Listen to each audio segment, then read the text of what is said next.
សួស្តី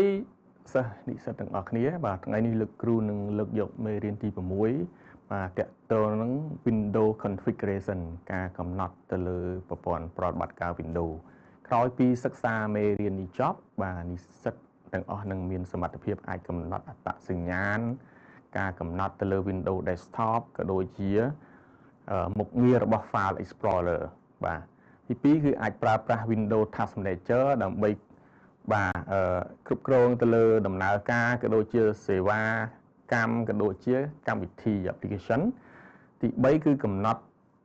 ទៅលើ Windows ដោយប្រើប្រាស់ Control Panel Tool ក្នុងនោះមាន user account ក៏ដូចជាការកំណត់ទៅលើ network ហើយនិងការកំណត់ទៅលើការបង្ហាញហើយ display option ចំណុចទី4នឹងគ្រប់គ្រងទៅលើបាទគុណភាពហៅ manage system performance គុណភាព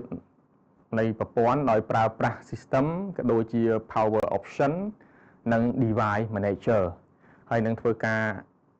អនុវត្តបាទ concept របស់ file management ដូចជា library ក៏ដូចជា directory structure ហើយនិង file attribute នៅក្នុងមេរៀននេះដែរបាទមាតិកាដែលនឹងសិក្សាគឺទី1 Windows Desktop and File Explorer ទី2គឺបាទ config ទៅលើ Windows ដោយប្រើប្រាស់ Control Panel ទី3គឺការប្រើប្រាស់ user account management ទី4ការប្រើប្រាស់ network ក៏ដូចជាការ